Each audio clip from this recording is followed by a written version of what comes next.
Cidade de Vitória, vamos conversar com o prefeito de Baixo Guandu, ele que é uma liderança jovem, tem uma tatuagem bonita no braço, eu quero até que levante o braço aqui, ó, jovem, vem desempenhando um bom trabalho na cidade. Prefeito, você vai para a pré-reeleição? Vai para a reeleição? Como que é? Infelizmente já me reelegi em 2016, né? É verdade. A gente inaugurou o mandato lá em 2013, conseguiu a reeleição e estou agora caminhando para o final desse período de 2 mandatos. Mas a gente está conversando com as forças políticas e está preparando o time para apresentar à sociedade e conseguir a reeleição. A gente está com uma boa avaliação, né? A gente fez a cidade melhorar muito, a comunidade reconhece isso e todos os dados socioeconômicos da cidade melhoraram muito. Então a gente não tem dúvida nenhuma de que quando apresentar os nomes aí de prefeito, vice ou prefeita e vice-prefeita e dos candidatos a vereador, a gente vai conseguir vitória e vai conseguir eleger os nossos candidatos. Como que o senhor assiste a essa movimentação política partidária dentro do Brasil, entre direita e esquerda? Se a gente analisar bem, a gente ainda tem no Brasil, isso também é fruto do nosso atraso, né, cultural, a gente ainda vê bandeiras sendo discutidas aqui no Brasil de realidade que não é mais a nossa presente, é a realidade do século XIX. Qual é a realidade contemporânea do Brasil? É do atraso sistêmico, né? Se a gente pega... Qual seria o atraso? Se a gente pega um político, por exemplo, de direita no Brasil e apresenta as propostas que eles debatem aqui no Brasil e leva para um país desenvolvido, as pessoas de lá vão rir do que a gente debate aqui. É o mesmo exemplo dos portugueses que chegaram aqui em 1500. Dá um exemplo de humor quando se apresenta um projeto para a direita ou a direita apresenta para a esquerda e que há esse humor citado por você. O que traz piada?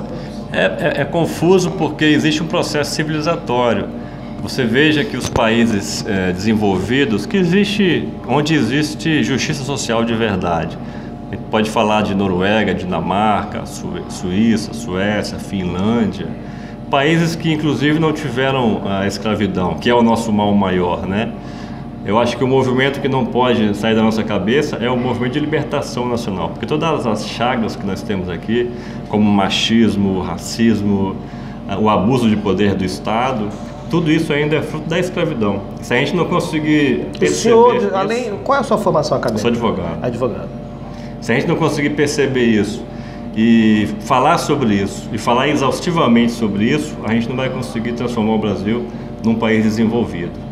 Esse jogo de poder que o senhor diz inflamado de abuso de autoridade que existe no Brasil, que é fruto da história, da nossa historiografia, até mesmo através da escravidão, isso não faz parte, obviamente, de nossa contemporaneidade e é bem aceita pela população. A população me parece que gosta de ser manipulada através de diversos outros fatores, como a religiosidade, que tem um papel fundamental na nossa sociedade, mas acaba sendo um veículo controlador e até mesmo com os agentes políticos, né? Me parece que quando um deputado, um candidato vai numa comunidade, dá um abraço, dá não sei o que, eles ficam tão felizes, quer dizer... Como mudar esse comportamento de satisfação em ser manipulado pelos líderes, sejam eles religiosos ou políticos, que no caso são vocês? E se, essa é a primeira pergunta, todo mundo, de uma certa forma, a classe política não é beneficiada desse jogo de controle de poder de uma sociedade que se acostumou e que parece que gosta de ser manipulada?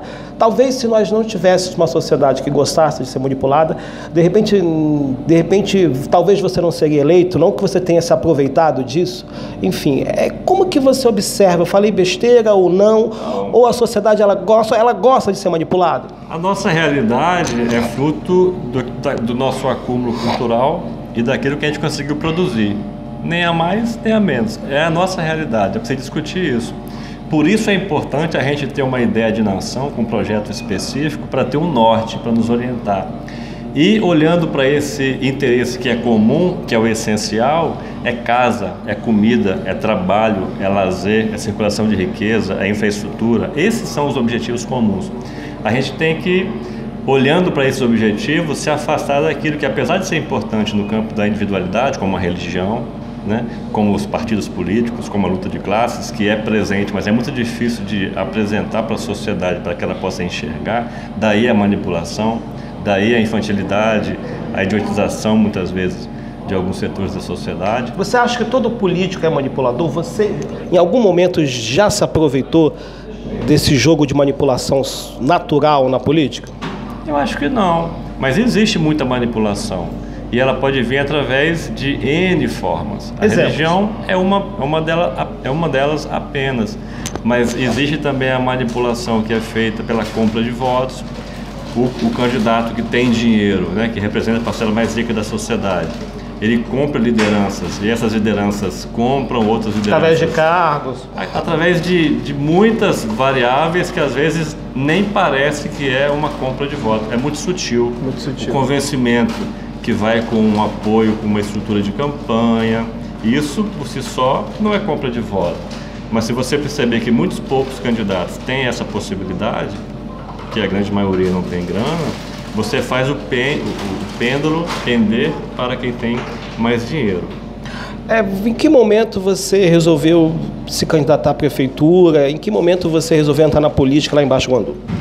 Eu sou da 4ª geração de políticos da minha família, né? Meu bisavô foi vereador, meu avô foi vereador, meu pai foi vereador, foi prefeito, foi deputado.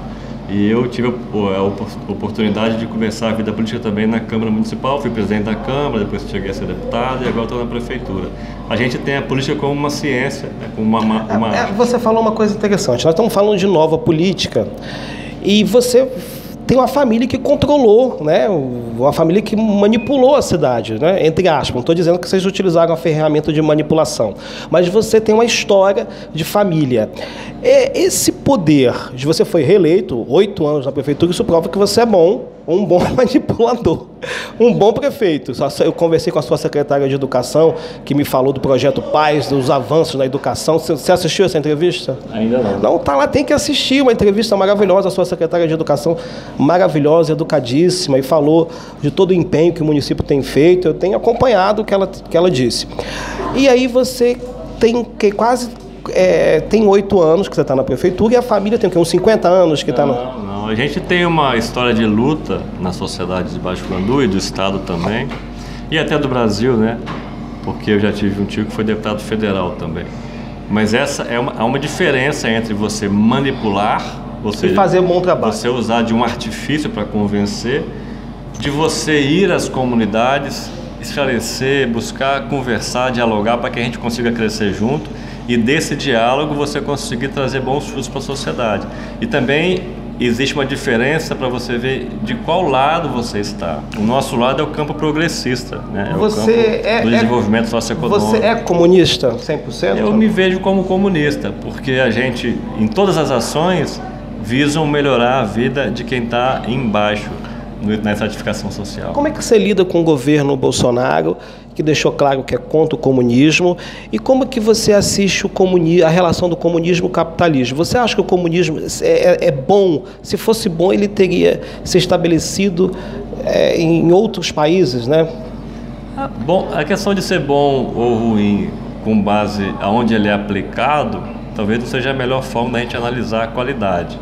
A gente tem, por exemplo, a China, que tem a economia do projetamento, né? Que tem feito aquele país crescer e conseguir desenvolver a sua sociedade com mais justiça, e que é um grande exemplo de sociedade socialista, né? Você tem outros exemplos extremos que a gente não conseguiu ter tanto sucesso, mas a gente também tem exemplos onde a Cuba, por exemplo, mas não por conta da insuficiência daquela população. Por exemplo, se nós temos um país que tem educação de qualidade universal, saúde, segurança e condições de vida que são melhores do que de qualquer periferia das cidades brasileiras, tem um diferencial. E Cuba também não pode ser mirada para ser tirada como exemplo, porque existem os bloqueios que impedem aquela sociedade de trabalhar com liberdade. E o próprio espaço geográfico é pequeno. É como se você tivesse um pequeno país insular, né? Dentro de uma redoma de vidro, onde eles fossem impedidos de se relacionar com o restante do mundo. Esse é um ponto fundamental. Mas por que grande parte da sociedade, principalmente ocidental, né, ela é capitalista? Porque existe uma propaganda e eles são muito bons de fazer propaganda. O comunismo não é bom? Não tem sido tão bom, tanto é que... O marketing comunista não tem mais força do que o capitalismo? Por que será? Porque existe essa propaganda que induz as pessoas simples, né, a se portarem, a fazerem no seu dia a dia com essa expectativa que lhes é apresentada, que na grande maioria das vezes é falsa. Essa história da meritocracia, as pessoas que comem na lata de lixo, né? Mas que para eles é dito que se eles tiverem fé em Deus, se forem honestos e trabalhadores, eles vão prosperar. E há quantos séculos eles estão convivendo com essa ladainha e não chegam a lugar nenhum. Mas nós temos problemas estruturais aqui no Brasil. Eu volto a insistir no problema da escravidão, porque o nosso mal vem da escravidão. Se a gente conseguir dialogar com a sociedade, abrir os olhos das pessoas para a gente ver que o machismo, o racismo, a opressão do Estado, todas as mazelas que nós temos, elas vêm dessa realidade da escravidão. Mas isso já passou. Não passou, só tem 131 anos que foi sancionado. O que fazer para acabar com esses estereótipos sociais, com essa visibilidade tão ruim trazida pela escravidão? Não sei se eu estou falando besteira. O que fazer? Modificar a educação? Muito fortemente. A educação transforma a cultura. Assim como a política, né, não transforma a realidade por si só, a política é o meio. Mas o comunismo também, ele acaba também não limitando, impedindo que a pessoa avance, por exemplo? Eu creio que não. Você vai ganhar isso aqui, vai ser só R$200 por mês para cada um e nós vamos controlar o país. Isso também não é impedir que não haja avanço? Eu estou falando de forma empírica, você até me corrija, por favor, tendo a minha ignorância. Não seria mais ou menos isso? Impedir que o outro cresça? É isso daí, só nós vamos mandar no país e vocês vão ser assim. Ou o capitalismo, ele é cruel porque não permite, enfim. Qual dos dois? Essa é a minha fala. Primeiro do comunismo. O comunismo, ele também não impede o avanço? Eu creio que não. Se você pegar o exemplo da China, um país que tem 1,4 bilhão de pessoas e que conseguiu sair de uma realidade praticamente feudal, né, sem essa caracterização, mas de pessoas que passavam muita fome, para uma realidade de crescimento. Sociedades diferentes, né? É a economia do projetamento, onde o Estado, que é soberano de verdade, que é nacionalista de verdade, as pessoas são patriotas, não é essa ladainha que estão falando por aí, inclusive aqui no Brasil. Eles conseguem, projetando as suas políticas, trazendo a população para discutir, e as discussões lá são muito presentes nas comunidades, nos municípios, nos estados e no plano nacional. Tem muita discussão, tem muita divergência. Você já esteve lá? Já estive na China numa ocasião.